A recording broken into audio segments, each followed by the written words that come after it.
Welcome to another episode of the Piano Ninja Tricks podcast. Hi, I'm Lisa Spector, your piano ninja.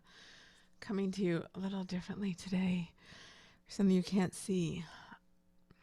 Big lesson learned. Don't ever walk while looking at your phone. I did it on Saturday and I fell on my upper right arm and it is severely sore. It's 5 days later now. Bruised.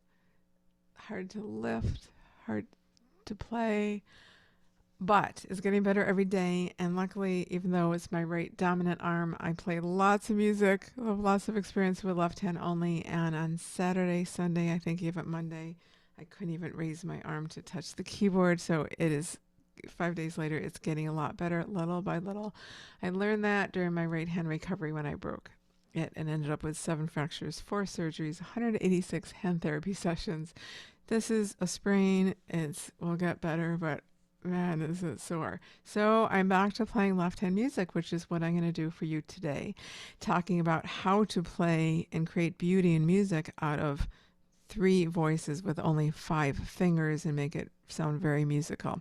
I'm going to give you some piano ninja tricks for that. I am so excited that, and we'll be doing that in a second. I am so excited that 2024 is right around the corner. I don't know about you, but I'm ready for a new year. In the Piano Ninja Tricksters Club this week, we set our piano goals for 2024, and I have some really fun goals. They're all music. I have many goals, but the piano ones are beyond piano. They're music related, music career related, and one of them is to learn a big left-hand work to play for you February 29th on Leap Day. I'm going to talk in a future episode about why it's so significant for February 29th and what that is all about. And it is probably the most demanding left-hand only work. It's an arrangement of Godowsky that I've ever done. Godowsky of a Strauss waltz, and it has a whole bunch of leaps and it's really challenging. So I want to get back to that so I really can learn it by February 29th. Another is to get back to my memoir. I had written 60,000 words of my memoir in 2020 and 21 when I was taking a lot of writing classes, and I want to get back to that and edit it and get that out in the world. And another is just start playing more chamber music and performing chamber music. I've been doing that a little bit now, and there are some pretty wonderful chamber music quintets that are for left hand only plus strings and some other things as well. And I'll be talking about those in 2024, but I'd love to hear what your 2024 piano goals. Post a comment below if you have them, and make, set ones that are achievable, set steps to those. There's all sorts of research based on how to succeed at achieving your goals, and we covered that this week in the Piano Ninja Tricksters Club with my members, with my tricksters, we call ourselves, and it was just so fun. So getting to today's episode, how to play 3 musical voices with 5 fingers, particularly when the melody, the soprano, the legato voice is with your thumb, only with your thumb, and your thumb is the most clunky finger. So how do you make that legato? So there's all sorts of ways. So one is I always want to plant something in my ear first. So in this fall, I injured my arm. I also broke my glasses, waiting for the new glasses, and these I have to do. They're just taped together for now. So in this Scriabin Prelude, the prelude is very center of the body and is very middle register and lower. The nocturne, which both are early, Opus 9, the nocturne is very different. It runs all over the keyboard, so that's a different challenge. But in this case, it sounds so simple. It sounds so easy, but it's a little complex having 3 voices with 5 fingers. So the melody is going to be with my thumb, but not at first, because I always want to plant something in my ear of how I want it to sound in an ideal music world. What does ideal mean? Ideal means if I didn't have those other fingers underneath, if I got to play the center of my hand as 3rd finger, my fleshy part of my 3rd finger is going to create the most legato sound. So I'm going to do that by playing the melody itself without the fingering I would do if I would do the whole thing. I don't want to do that too often because I don't want to plant that memory in my body.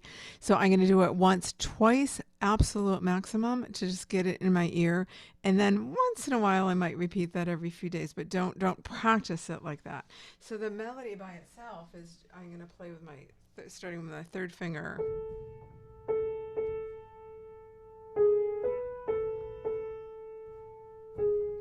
And then the long invisible line continues.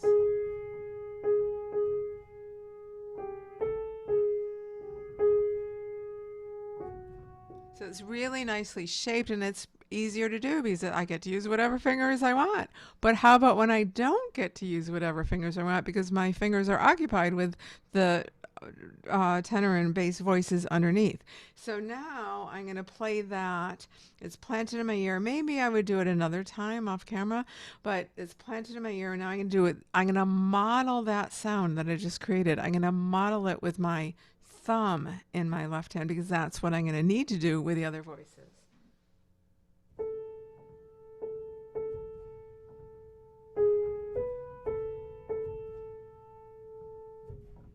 That was too soft. That was better.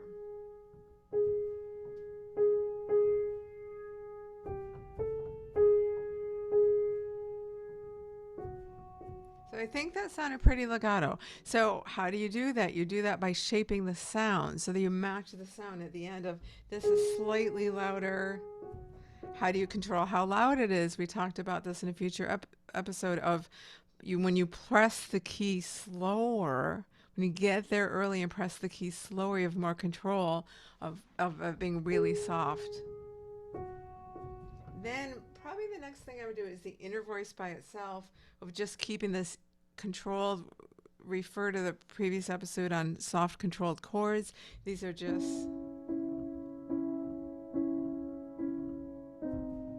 and I'm staying really close to the keys and pressing each one slowly.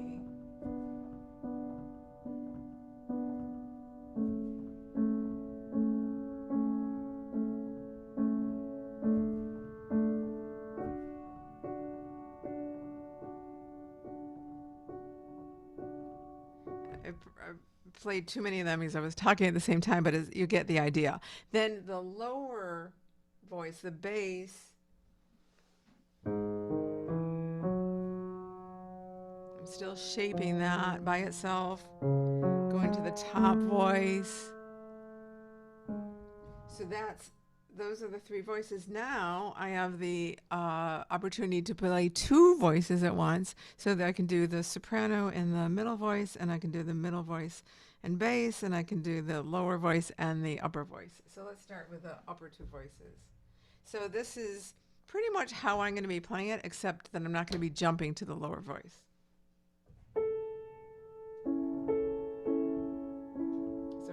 This softer underneath. Now this too, when I played it, I missed a step, so I'm going to go back. When I played it with my ideal, when it was alone, it was my ideal fingering. I totally forgot. This isn't so far off from my ideal fingering, but it might be my second choice. But I have to because I've got these other notes in my thumb.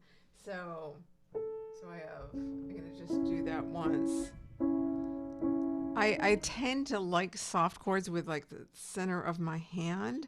Tend to not like 3/5 as much, but it's a good alternative considering I'm using my thumb for the melody. So I'm going to do that by itself. And you can tell I had a little bit of this going on. The notes weren't quite together, so I want a little more control. So staying closer to the keys.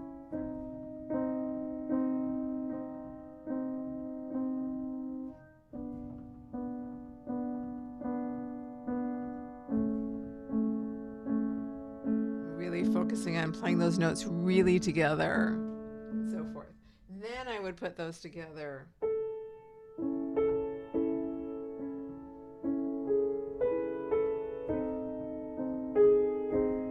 Keeping the under voice softer than the melody and really shaping, making the thumb legato.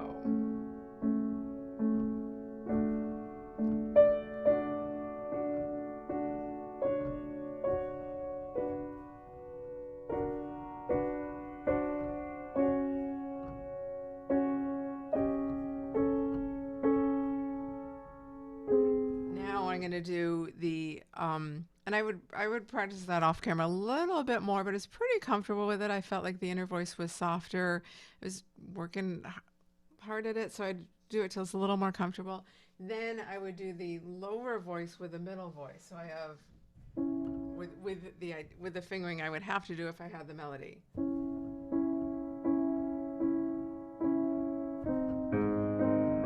that jump was too fast. It wasn't too fast. Is that I got there too late, so that I had to play that kind of fast, the G sharp fast, and then it was too loud. So I'm going to control that. And I'm not beating myself up for it. It just I'm observing and correcting right away.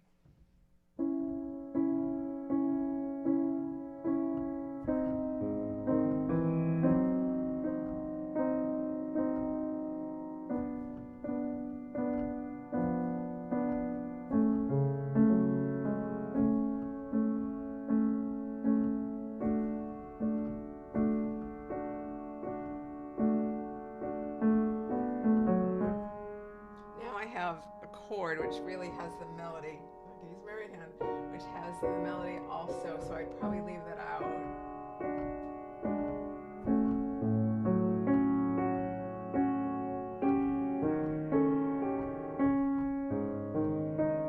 So now I've done the upper voice with the middle voice, I've done the lower voice with the middle voice, and now I'm going to do the upper voice with the lower voice, which normally as a pianist you think, oh, this is my right hand higher part soprano with my left hand bass. It's not. It's the left hand thumb with the lower inner part of your hand with the outer part of your left hand, with leaving out these. And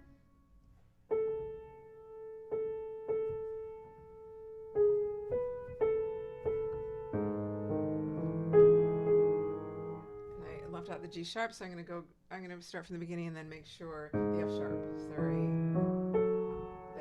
So I'm making sure the melody is still soft, but it comes out a little bit above the bass in terms of the dynamics. And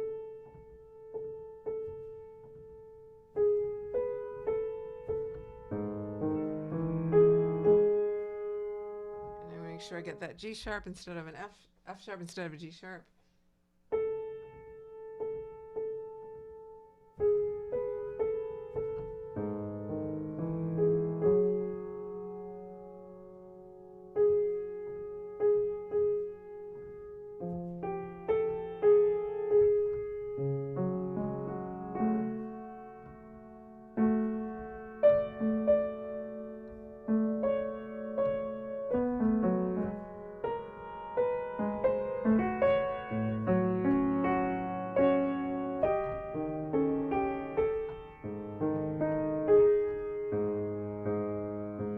That one was harder for me to do. I've played this piece so many times that I originally practiced it this way, but it's a little harder for me to do now.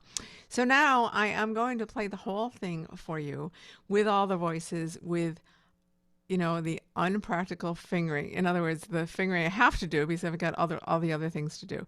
So really, while you're listening, it's a short piece, but it's so beautiful. Listen for the different voices, the soprano, the middle voice, and the bass, and listen if you can hear the lines of them, and also the legato of the thumb, hopefully if I'm doing my job well, and how it's all together. So enjoy the Scriabin Prelude for left hand only.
I hope you enjoyed that, and I hope you enjoyed hearing the different voices and learning how to play different voices. This does not only apply to left hand music. This applies to everything because we've got 5 to 10 fingers and everything, 88 keys, and it always different, all the time in Beethoven, all the different voices and the things you have to practice differently, separately, and Chopin and everything. So it applies to really any music.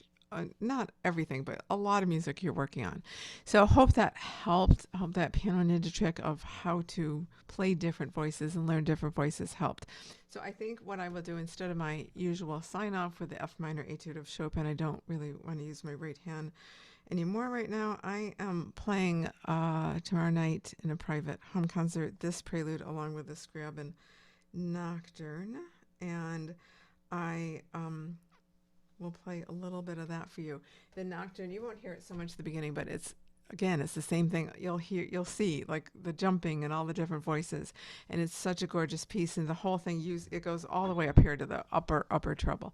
So wish you a wonderful, happy New Year, and look forward to sharing more piano ninja tricks with you in 2024 with some really really exciting things coming up. So make sure you're on my email list for that information. If you sign up at pianoninjatricks.com, you'll also get my free best fingering ninja tricks. So a little bit of the Scriabin Nocturne for left hand only to sign off.